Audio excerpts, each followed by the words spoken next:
Ralph Ellis, welcome back to the program. Thanks, Russell. It's always nice to be on your show. Always get a lot of feedback from this, so it's very good to be with you again. Ralph Ellis is a well-known author of several books that question the established historical record. His books include Jesus, King of Edessa, Mary Magdalene, Princess of Orange, Mary in Provence, France, the King Jesus Trilogy, and his newest book, The Grail Cipher. In The Grail Cipher, he makes the case that King Arthur was based upon the history of King Jesus Isis of Judea. To learn more about my guest, visit edfu-books.com, edfu, edfu-books.com, or search my YouTube channel and listen to one of our many talks. The audience may find listening to our Jesus King of Edessa interview an excellent primer for today's show, but albeit not completely necessary. Ralph, who was King Arthur, and when and where did he live? And is there historical evidence of his existence? Yeah, good question, because that goes right to the heart of the problem, because the classical King Arthur that everybody thinks they know does not exist. You know, we've all seen the films, we've all read the books, and King Arthur is like a medieval knight in shining armor on a charger with his great court and his great palace and his great castle as a great king and leader of Great Britain. And he does not exist. So that is the mythology, because that imagery that we have of King Arthur is simply not there just in the historical record, but not even there within the sort of mythological record either. It just does not exist. So the King Arthur that from history that we think we know is supposed to have been a 5th century or a 6th century king. So we're talking anywhere between 450 AD and about 530 AD. So he's a Dark Age sort of king, end of the Roman Empire. And that's a problem, because we then jump into the Dark Ages, and we don't have very good records for the Dark Ages. But we do have some chroniclers. We have Gildas and Bede and Nennius. And they don't mention King Arthur. So the chroniclers that were there at the time during this sort of Dark Age period don't mention him. So the first of those is Gildas. He's end of 5th century, end of 5th century, beginning of 6th century. And he writes a Chronicle of Britain. And he mentions things that are similar to the King Arthur story, but he has no King Arthur whatsoever within his chronicle.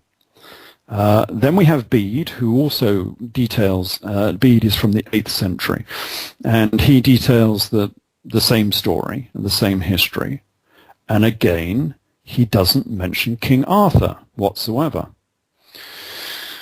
And then we come to Nennius, and the history is beginning to thin here. It's not getting bigger, it's getting thinner.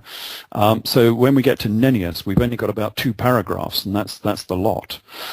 And Nennius doesn't mention King Arthur. He does mention what does he call him? He calls him a warlord, a Duke of War, he calls him.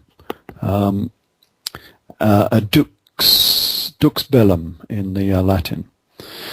But he's not a King Arthur. He's not a King Arthur with a royal court, a castle, Knights of the Round Table. All of the characters that we are familiar with in the Arthurian story just do not exist.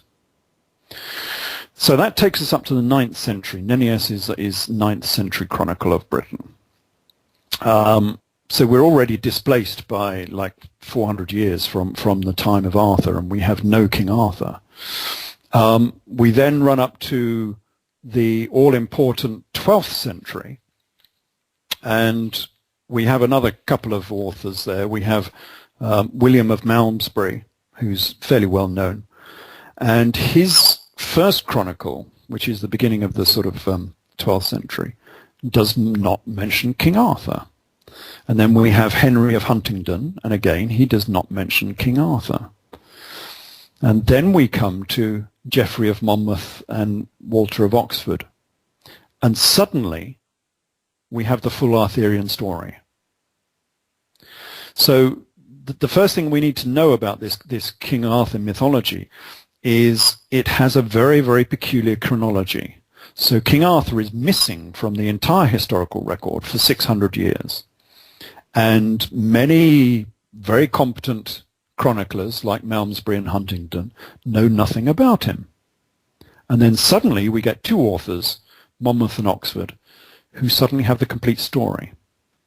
And the time that they actually write this story is quite interesting, because this is just after the First Crusade, and I think the First Crusade is crucial to understanding Arthurian history. So yeah, the First Crusade was 1098, and the crucial character here is Count Baldwin of Boulogne. He was a Norman. He came from the town of Boulogne on the north coast of France. And he was one of the leaders of the First Crusade. And he took his army and the various other armies that went down through Anatolia towards Syria to conquer Jerusalem, of course, because all of the Near East was Christian, but it had been taken over by the Muslim armies in the 8th century.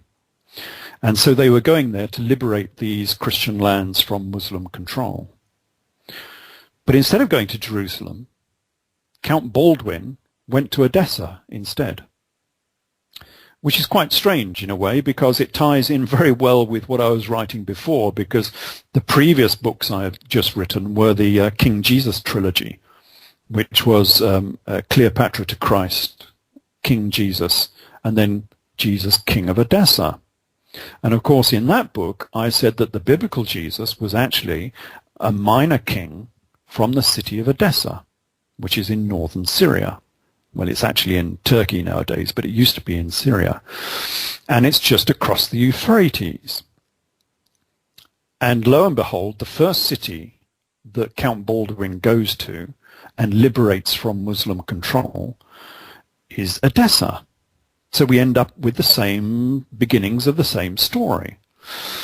Why did he go to Edessa? It was nowhere near his goal, which was, Syria and Judea and the city of Jerusalem. It was miles away across the Euphrates. Why did he go over there? Anyway, I think Count Baldwin knew something about the city of Edessa, that it was important to this story. And of course, if he had understood the same rumors that I have uncovered within Jesus, King of Edessa, then that is the reason why he went there, because he would know that there might be something in that city that was still left from the first century. Some stories, some manuscripts, some items, could have been anything left in that city since that time. And that's why he went there. So that was 1098. That was the First Crusade. Just to correct you, the First Crusade was in 1096. Yes, you're probably right. The conquest of Edessa was in 1098. That's the difference. So they went off in 1096, and they actually liberated Edessa in 1098. What were the sources used by Monmouth and Oxford? Well, this is where this source probably came from, because so we're 1098. The Knights Templar, who I think were fundamental to understanding this story, they were started in 1119, but they were not ratified by the Catholic Church until 1129. Meanwhile, Count Baldwin had become the King of Jerusalem, so he was quite an important chap. But they started the Knights Templar. Now, the only real reason in my mind for starting the Knights Templar is because you needed if you had found something that was potentially explosive, you would need a cabal, a society, a secret society that could control that information without letting it leak out into the Catholic world, because this was explosive information. This was heretical. And that it needed some sort of secret society to control it. And I think that was the Knights Templar. So the Knights Templar were formed in 1119, and they were ratified in 1129. Now, the book that mentions King Arthur was written in 1135, 6 years later. And I think that timeline, that chronology, is important, because it means that if Count Baldwin, who was now the King of Jerusalem, had sent back a manuscript, if they discovered a manuscript in Edessa that detailed something new to the biblical story, that information, that manuscript, could have been back into Northern Europe by 1130. And of course, this new story came in 1135. And of course, it arrived in the same location. Count Baldwin was from Boulogne, and the story came from Normandy. Because the first people to write about this were, there were two guys. There was Geoffrey of Monmouth and Walter of Oxford. Now, Monmouth says that he got his information from Walter of Oxford. And Walter of Oxford says that he got his information from the borders of Brittany and Normandy. So this was a Norman story. It wasn't a British story. And, of course, Count Baldwin came from Normandy. He was a Norman count. And I think this is where they got their information from. So their information was from the Knights Templar returning from the First Crusade at the beginning of the 12th century. And so suddenly you get this complete story of King Arthur, which nobody has... Just to stop you there. Yeah. Just to stop you there. Why would the Templars confide in Oxford? Good question. The Templars were not necessarily authors. They needed someone who could write this story. I don't know why Oxford was chosen. We don't even know a great deal about Oxford at all. He's a very ethereal character. We don't even know as much about him as Monmouth. Monmouth, again, came from Normandy. He was from Brittany. But he was in Monmouth. Monmouth is on the borders of Wales, which is why we tend to think that this is a Welsh story. But he was only there as a Norman, so he was the son of a commander in the Norman army, and he was at a barracks in Monmouth. But he wasn't Welsh. He was actually a Norman, or from Brittany. So, yeah, we don't know why Walter was so pivotal in this, but this Walter character appears to have been, or his manuscript was central to all of these manuscripts, because when we come on to the Vulgate cycle, which is the great, enormous, great volumes of Arthurian legend, the people that they credit there are Walter Caiot. So another Walter is being credited as having the original manuscript. And we don't know if Walter Caiot and Walter of Oxford are the same person, but it seems likely. So this Walter guy must have been linked in some manner to the Knights Templar. And they used him because he was a reliable source, and he wasn't going to, mention any of this to the Catholic Church, because it really was heretical material. And what they brought back was a sixth gospel, basically. So they found another gospel, as far as I'm concerned. What they did is they found another gospel in Edessa. But it detailed a different life of King Jesus, a secular story about his life and history, which said that he was a king, and a warrior, which is exactly what I said in my previous book, Jesus, King of Edessa. I said, he wasn't a carpenter, artisan, a pauper, Prince of Peace, because that's not what the New Testament says at all. He was a king. That's why he's called Christ. Christ means king. And he wasn't a carpenter. He was, they actually call him a tecton, and a tecton means a mason, a Freemason. So he was a Freemason and a king, and he was the king of Edessa.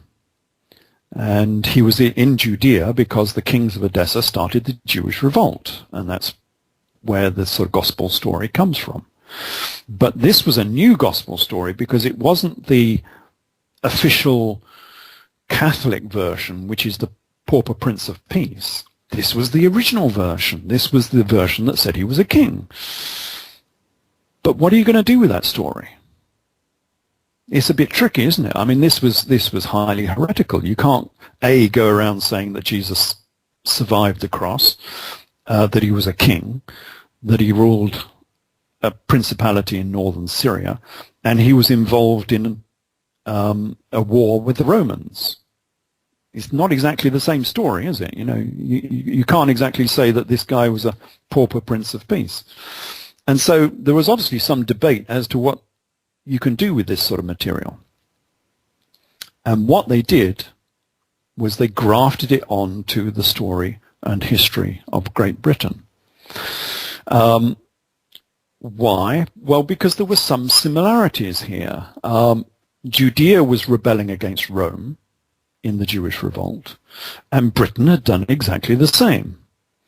So what Monmouth and Oxford do is they join this story onto British history, and it's an interesting bit of British history anyway. It's not a piece of history that I knew about.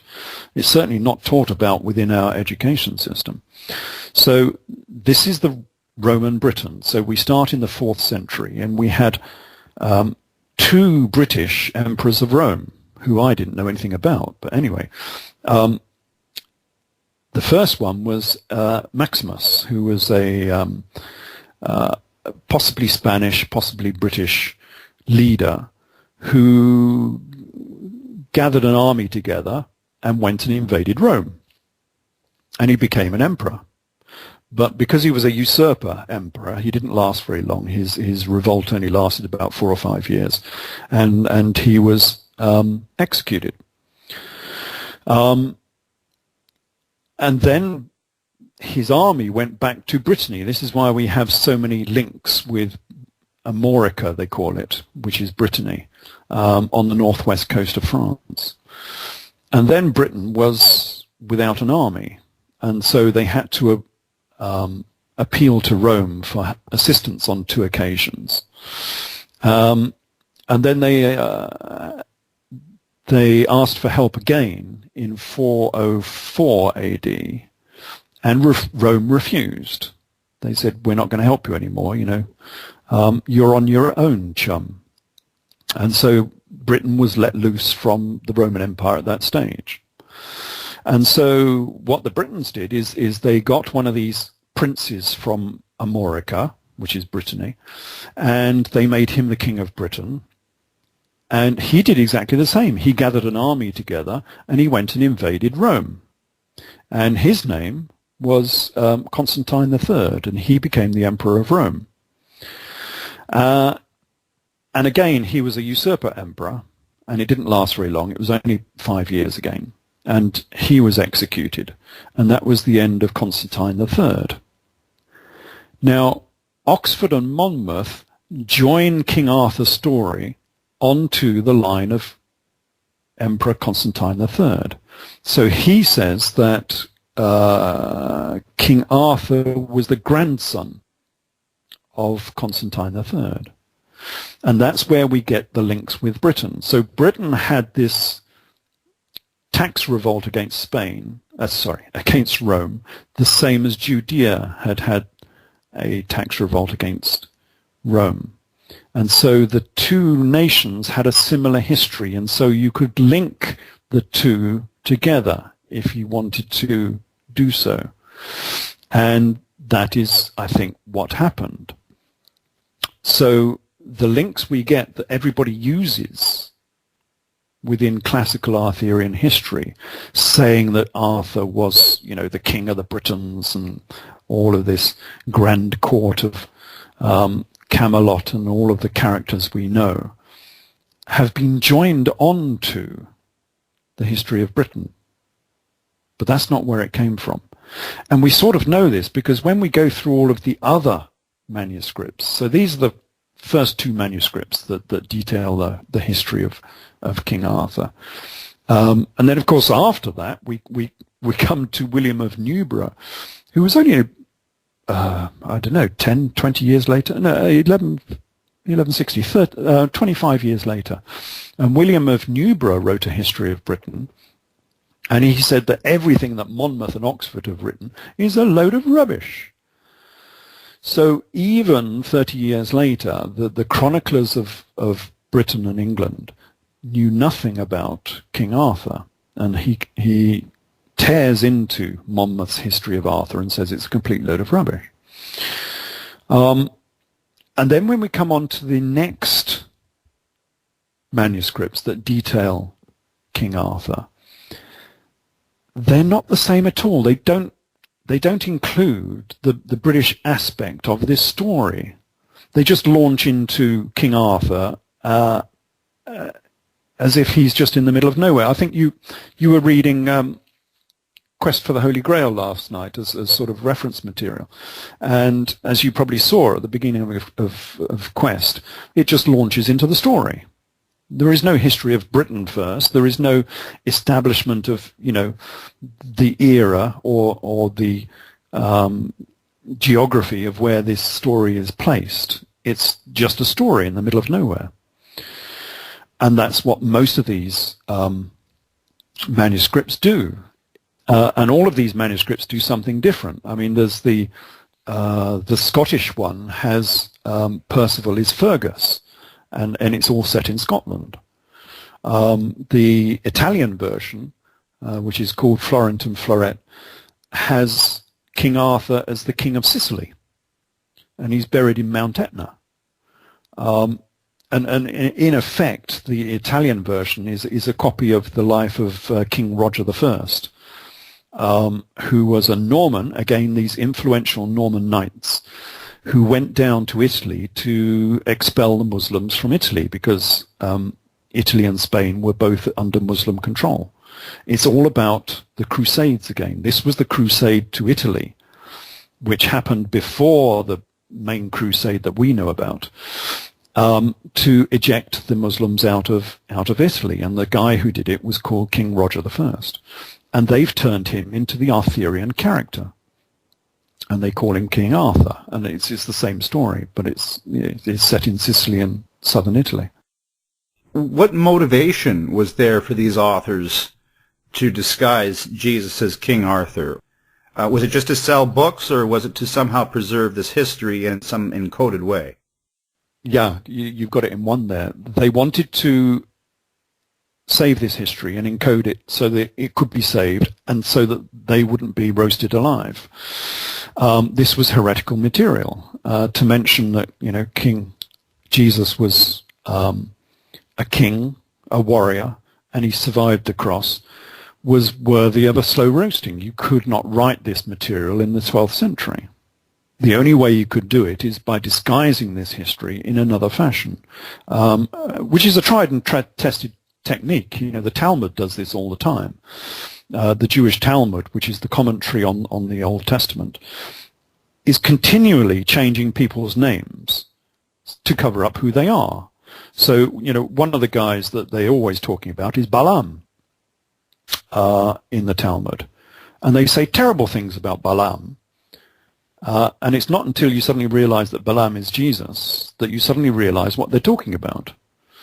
And they use these names because they have some similarity with the original character. So they will call Jesus Kamsa because he's a locust, and a locust is something terrible, so they call him a locust. And they call him Balaam, who was a guy who came out of Babylon. He was one of the exiles from Babylon who came back to Judea. And so they call him Balaam, because this is what Jesus did. He came from Babylon as well. And for that, you need to read Jesus, King of Edessa, and then you'll find out why he came from Babylon.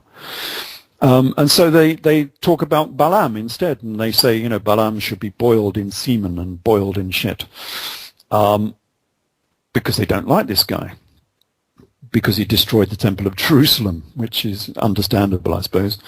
And so they cover up his name and his history by calling him something else. And this is exactly what these authors did as well. They couldn't call the guy Jesus, so they moved his home nation from Judea to Britain.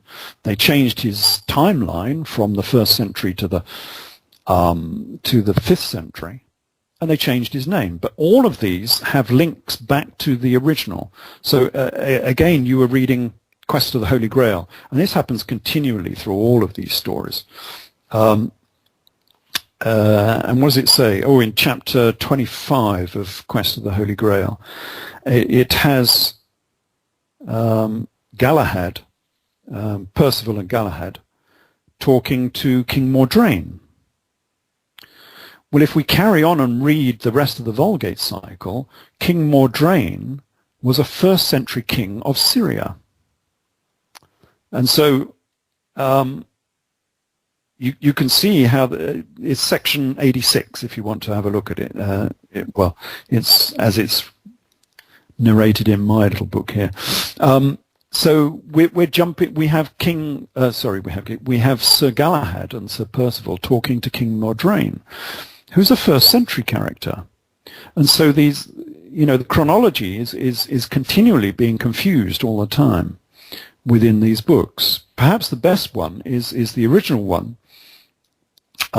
So as far as I'm concerned, the manuscript that followed on from Monmouth was actually high history, and that high history was then copied by Chrétien de Tours and Wolfram von Eschenbach when they wrote their subsequent manuscripts. But the first one was high history, and high history again forgets all of the British material, and it forgets all of the 5th century completely. And it starts off by saying that the original manuscript was written by Josephus, which is most interesting because it's quite obvious that the Josephus they are talking about is Josephus Flavius, who's the 1st century historian of Judea. And it calls him Joseph the Good Scribe.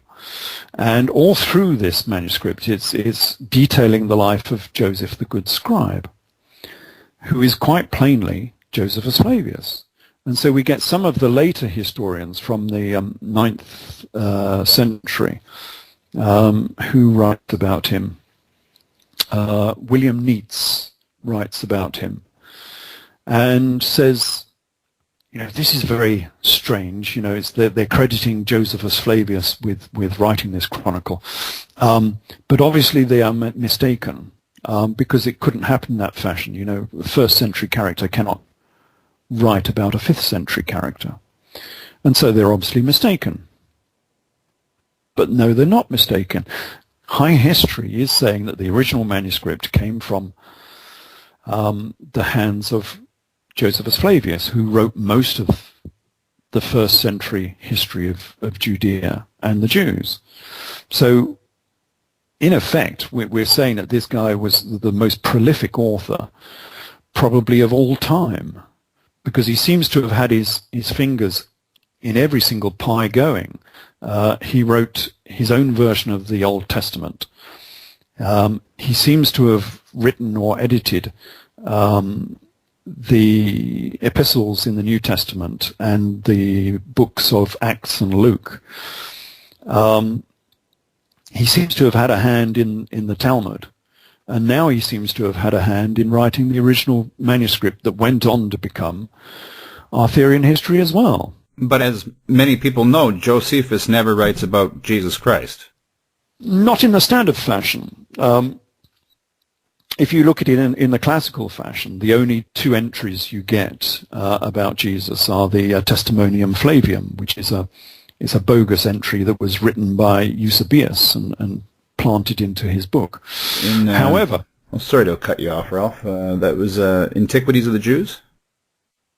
No, that was in... yes, you might be right. Yes, it was in Antiquities. And it's a short 2 paragraphs that says Jesus was a wonderful fellow. But it doesn't sit in, it's not in his style, and it doesn't sit in the text very well whatsoever. So that, and it wasn't mentioned by any of the early chroniclers who were talking about Josephus Flavius.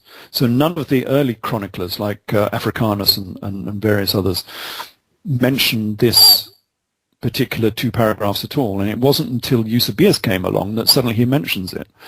So we know it's an interpolation. However, what Josephus does is he talks a great deal about the leaders of the Jewish Revolt. And the leaders of the Jewish Revolt are Jesus and a guy called King Esus. And I've proven in my previous books that this Jesus and this King Esus are the same person, and he is the biblical Jesus. He was the leader of the Jewish Revolt. Because that's what the New Testament says, that Jesus was a revolutionary involved in some sort of revolt. And when he was incarcerated by the Romans and by Pontius Pilate, he was in jail with people, Jesus Barabbas, who had committed murder in the revolt. But what revolt was this? You know, in the AD 30s, this was the Jewish Revolt. And it wasn't the AD 30s at all. This was the AD 70s.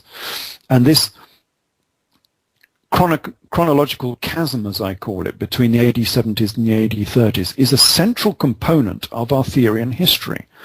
This was one of the first places I actually found this, and it helps me a great deal in my deciphering the gospel story, because Arthurian history has the same problem as everything else, that there is this 40-year gap between the classical story of Jesus' life, where he was crucified in AD 30, and the historical history of his life, where he was actually... Okay, wait a second now. Are you saying Jesus lived into his 70s? That puts him into the era of Vespasian.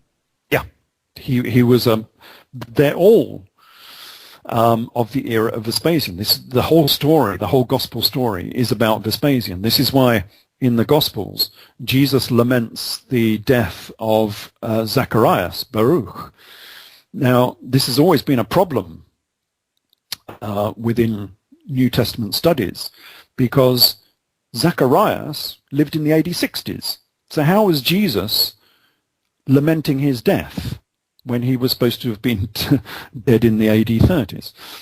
There are many occasions within the New Testament that show that the chronology is wrong.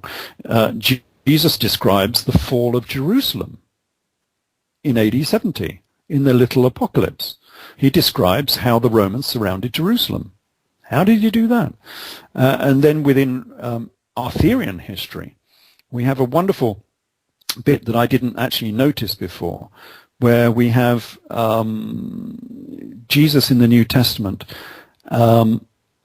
criticizing a guy called Zizit Hakeseth, who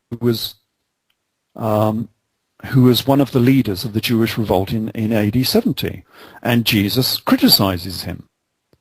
And you've got to think, well, hold on a minute, either the authors of the New Testament got all of this wrong, or the chronology is wrong. And it's quite clear from Arthurian history that the chronology is deliberately wrong. And we find this, the best probably example of this is in History of the Holy Grail, which is the first book of the Vulgate cycle. And History of the Holy Grail is a very believable text. So this is not mythology at all. I went through this in some detail in my book, The Grail Cipher, because it has some mythological aspects on it, which you were researching, actually, I think, for this show. One of them was about Pompey the Great, and everyone says this is a load of mythological nonsense. And I went through it, and it is actually historical, that Pompey the Great did what this story says, that he was in Gibraltar and he was fighting pirates in Gibraltar. And you've got to wonder what this is to do with Arthurian history, but one of the central components of this story in Arthurian legend is that Pompey the Great, who was the, as it were, almost the emperor of Rome at that time, was fighting pirates in Gibraltar on the southern coast of Spain. And yeah, that's part of Arthurian history, and it's correct. And then it has another component where Hippocrates goes to Rome in AD 10 or so. And everyone says this is a load of rubbish because Hippocrates was from the 4th century BC. You know, it's all nonsense and mythology. But of course, it's not talking about Hippocrates at all. This particular section, and you would never know this unless you have a very broad expanse of knowledge and depth of reading, because you would never know what this story is about, because it says the character is Hippocrates, which is not possible. But it is the same story as I've already written about King Agbarus of Edessa, who went to Rome in AD 4, I think it was. And we know all about this story because it's in the Armenian historians' chronicles, and it was also written by Procopius, who was a historian from Rome. And he says that King Agbarus of Edessa was sent to Rome by Octavian, Augustus, as a hostage. And it's the same story all the way through. And the rest of the story that it details is the Doctrine of Addai, which is another text that I talk about. It's another biblical type text. One of these many I'll say that again, apocryphal texts that you get that are linked with the biblical story is called the Doctrine of Addai. And it's exactly the same story that's written in Arthurian history. So what I'm saying here is this book, History of the Holy Grail, is very believable. It is all historical. And it's not only historical, it's history in a lot of cases that has been lost from classical history. A lot of people don't even know this stuff. And unless you know these apocryphal texts, you've got no idea that this actually really did happen. Anyway, coming back to the reason why I want to talk about this History of the Holy Grail is the main character in history is Joseph of Arimathea. And again, this is Arthurian history, but the main character we're talking about is a first century character. This is Joseph of Arimathea, who took Jesus down from the cross. And he's the main player in the whole of the book. Who collected the blood of Christ in the Holy Chalice. Yeah, that one. So we'll come on to this in a minute, because that brings us on to the Holy Grail as well. He was the holder of the Holy Grail. But the author of history has a problem, because this guy took the blood of Jesus down from the cross and all the rest of it in AD 30, because that's when Jesus was supposed to have been crucified. However, it goes on to say that Joseph of Arimathea was a colleague of Emperor Vespasian. Now that's a problem, because Emperor Vespasian is AD 70s. So somehow it's got to bridge this chronological chasm, as I call it, the 40-year gap between the AD 30s and the AD 70s. And the way it does it is it makes him go to sleep for 40 years.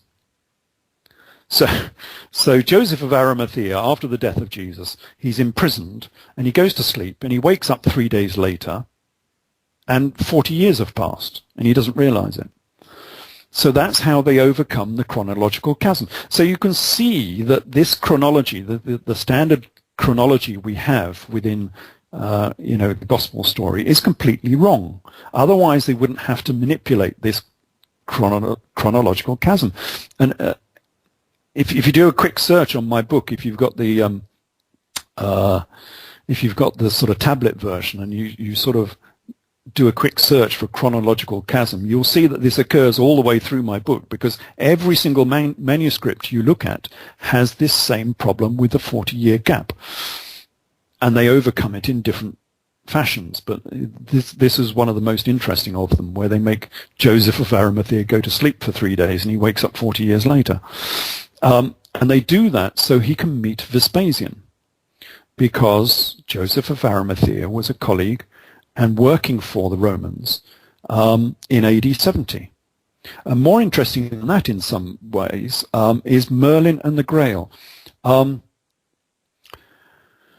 listeners out there, these books, these manuscripts are impenetrable. I mean, they are just annoying, to say the least, unreadable. And you go to the Vulgate cycle, and the Vulgate cycle is 9 volumes and 3,500 pages, most of which is totally unreadable. So don't read the Vulgate cycle. Read Merlin and the Grail, because the guy who wrote the Vulgate cycle is called Robert de Boron, and another guy from France. He was another Norman, of course. And he wrote the Vulgate cycle. But he also wrote Merlin and the Grail. And that's fantastic. So Merlin and the Grail is, let's look it up, 165 pages of very readable Arthurian history. So if you want to find out what the Vulgate cycle says, just read Merlin and the Grail by Robert de Boron, and you'll get a very good idea of what it says, because it's virtually a summary of the whole book. Anyway, Merlin and the Grail says that Joseph of Arimathea was working for the Romans, and it was Joseph of Arimathea who betrayed Jesus to the Romans, not Judas. And that's interesting, isn't it? Because I was surprised they got away with that, because that is heretical as well. I mean, how can you write that Judas was framed and the real villain of the story was Joseph of Arimathea? I mean, Joseph is this heroic guy who comes out of nowhere at the end of the gospel story and rescues Jesus from the cross and takes him down. And Merlin and the Grail is saying that he was the traitor. He was the guy who sold Jesus to the Romans for 30 pieces of silver. Josephus is not exactly the best of people. He was a turncoat. Yeah, and you've got it in one. You spotted the link.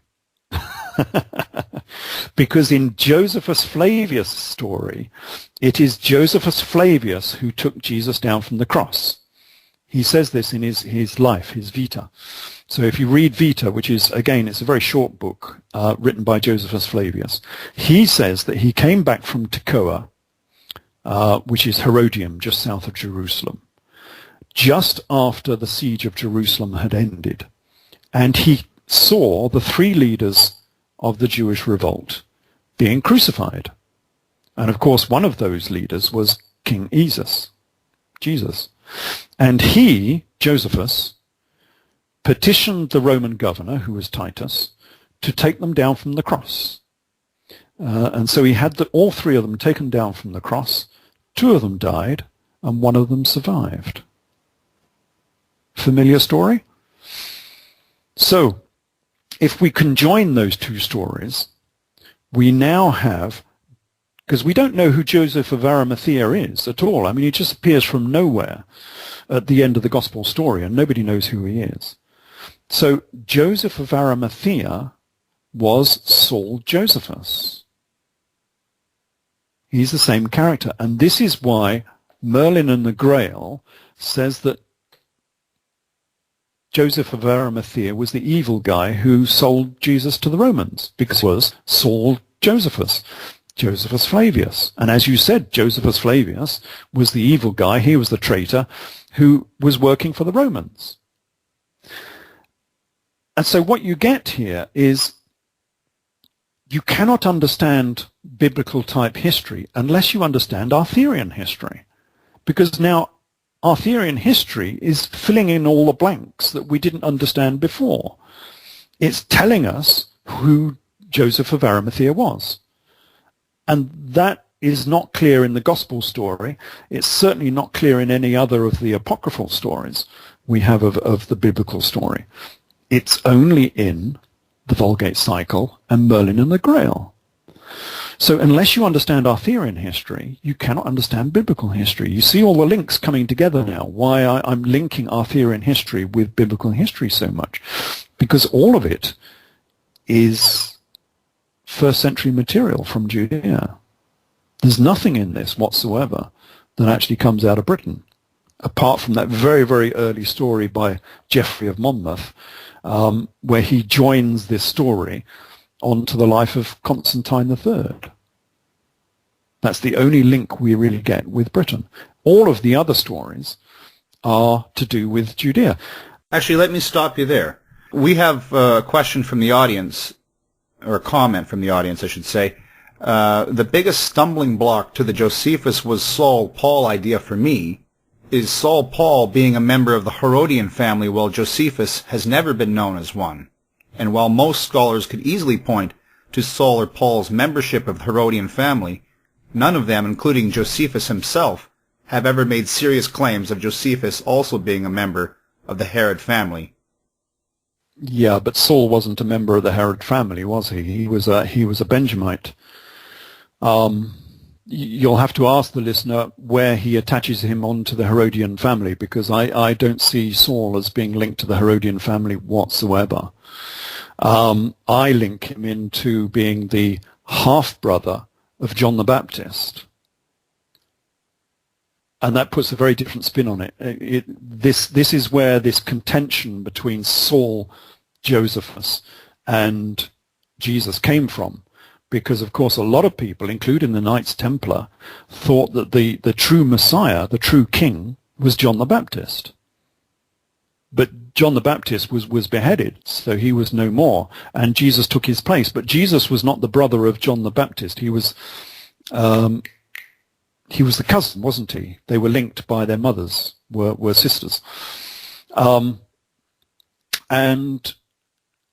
so Jesus took his role, and of course, if Josephus was the half-brother, or the brother, much younger, of course, but which is why I think he was the half-brother, because they're displaced by quite a few years, about 25 years or something, which is a little bit difficult for the same mother. So they might have been half-brothers. But if he had been the half-brother with the same father as John the Baptist, he would have claimed this kingship for himself and regarded Jesus as an impostor because he was only a cousin. And now you can see the contention between these two people. This is where it came from. He thought he was the rightful king, and he wasn't.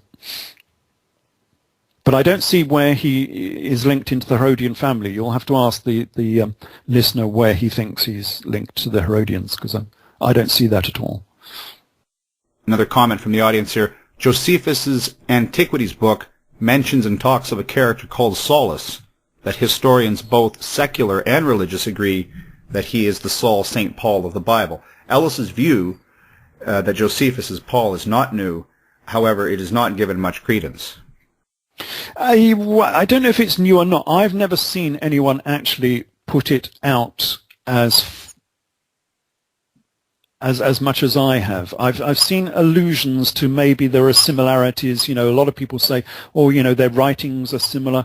Even the original author of Josephus, William Whiston, the guy who translated it into English, even he, this is one of the first places I came across this. He said, oh, their writings are very similar. And if you didn't know that they were different people, you might think that they were written by the same person. And I'm thinking, hold on a minute. Well, maybe they were. So I've seen a lot of allusions to Saul being Josephus, but I've never seen it actually documented, detailed, and proven as I did in my King Jesus book, where I went through all of the texts written by Saul and compared them all with the texts written by Josephus and proved that they were one and the same, and also proved that Jesus did not die in AD 30, because one of the oddities of the epistles, which were written by Saul in the AD 50s, is they don't mention the crucifixion, and they don't mention Mary the Virgin, and they don't mention the Eucharist either.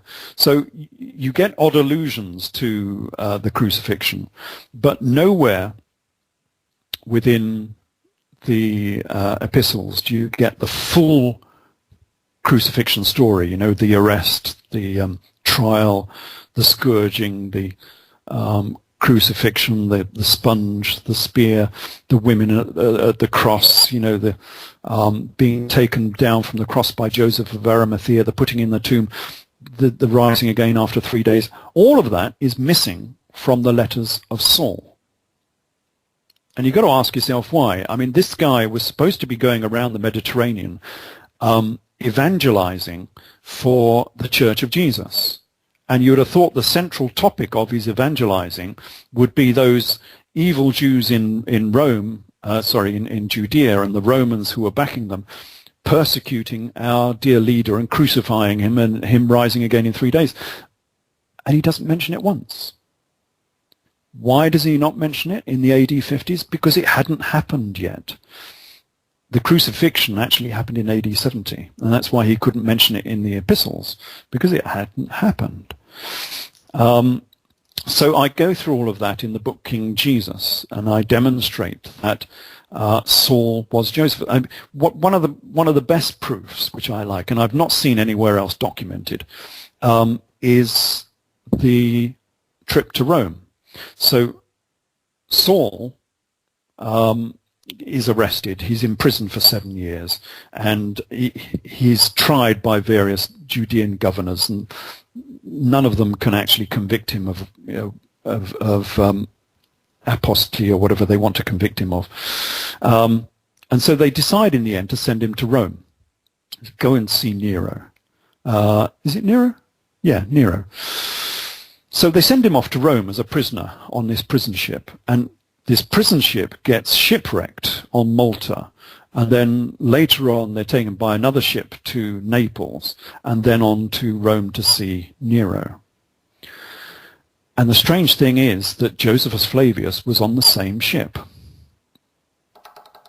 Tricky, isn't it? Josephus Flavius has the same story of the same shipwreck and being taken to Naples and then taken on to Rome to see Nero. Why? Because Saul and Josephus are the same person. I mean, how many shipwrecks are there with prisoners from Judea getting shipwrecked and landing on Malta and then being taken by another ship to Naples and then on to Rome? I mean, how many times does that happen in a century? It doesn't.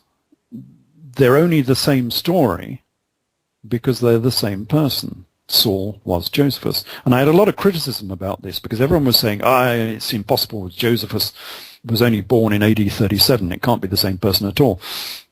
Saul was born in AD 10 or something. And so I started asking, because I wrote about this in 1997, I think it was, in Jesus, Last of the Pharaohs. And I made a chapter that said, it seems blindingly obvious to me that Saul must be Josephus. And loads of people came back and said, it's impossible, the dates are wrong,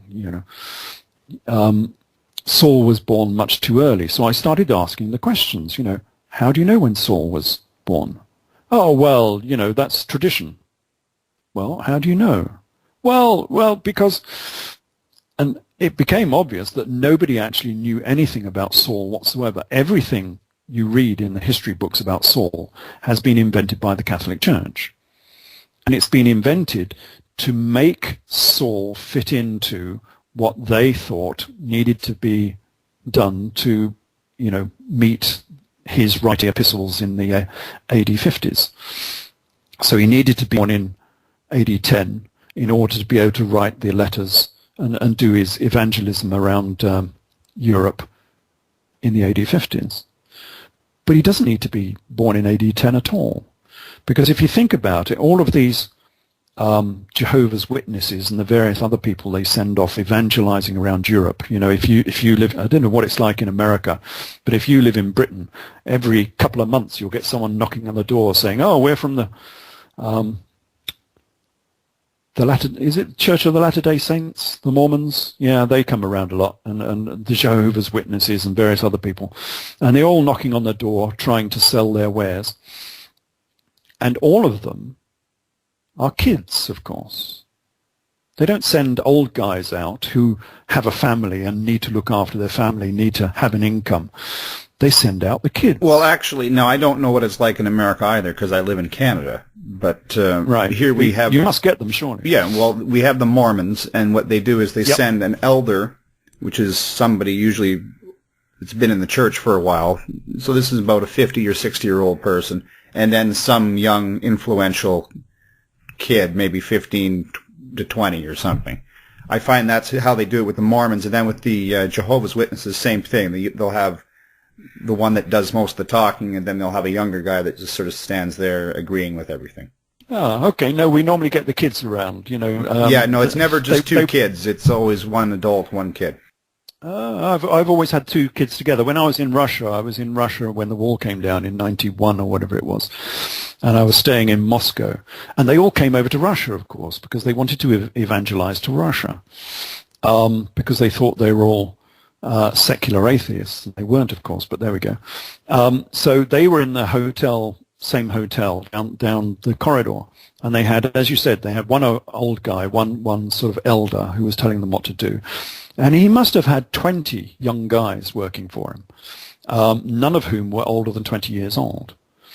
But what I'm trying to put across here is when you go evangelizing, you don't need to be 50 years old to evangelize. And what they did is they sent out Saul as a young kid. So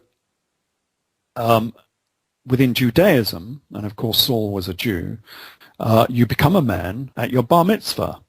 And your bar mitzvah is either at 13 years old, or in this case it was 14 years old.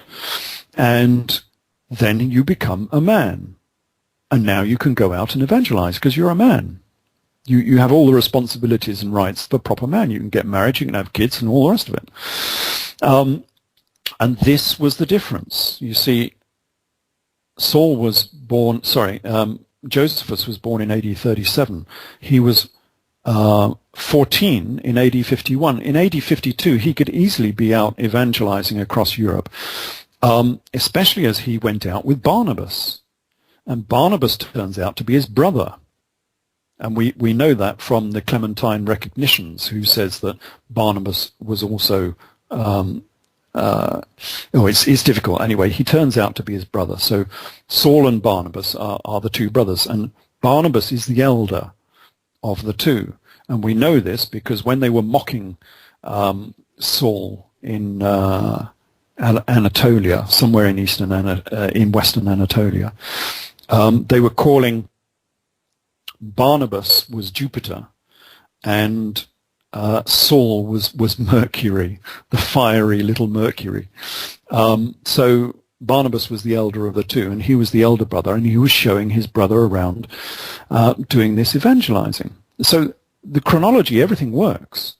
And all the criticism of my Saul equals Josephus theory all dried up after I wrote King Jesus, because nobody's been able to criticize it. It's perfectly true. Saul was Josephus. All of their writings, everything about them is the same. And also, what I like about these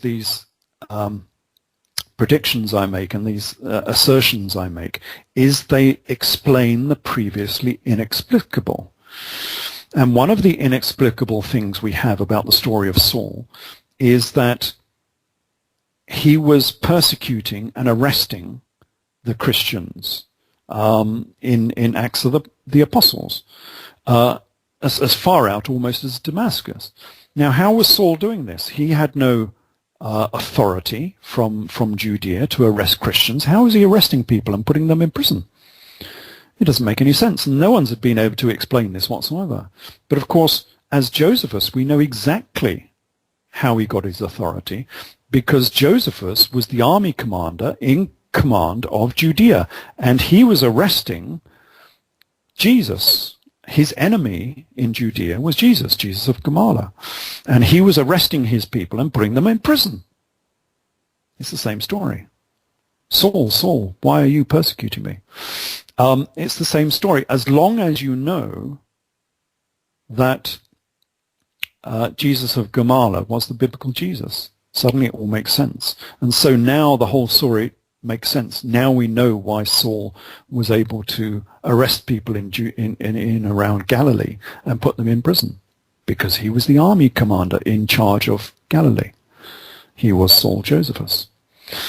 So, yeah, a bit of a diversion that from what we were talking about, but it's essential to sort of know some of this stuff before you can understand what Arthurian history is talking about. Yeah, one last divergent here with one more audience question on the Saul Paul, and then we'll go back to the quest of the Holy Grail. In Chapter 3, I'm assuming this is in the Grail cipher, Ralph discusses Saul Paul Josephus killing his mother because she indicated his brother would be king after their father had died. In Ralph's opinion, I wonder if he believes there is a link between this event and modern Freemasons' reference to a widow's son, as Saul Paul and Isis Jesus were brothers. Yeah, good question. Yes and no, I think is the answer to that one. Yeah, there is a great similarity here with they're always talking about the widow, that this lady is the widow, and he is the son of the widow. And I think he's doing this because he wants to be in the club.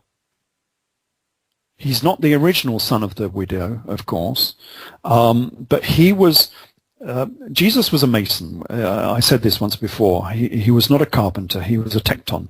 And a tekton in Greek, if you look it up in a Greek dictionary, a tekton is a Freemason. So, yeah, Jesus was a master of the Judean lodge. He was Grand Master. Now, the original son of the widow was Hiram Abiff from Templar. Sorry, not Templar, from Masonic legend. Hiram Abiff was the architect of King David and King Solomon from the Old Testament. And I go on in one of my books, in Solomon, Pharaoh of Egypt, to say that he was actually a real person from Egyptian history. He was, in Egyptian history, he was called Hiram Atif.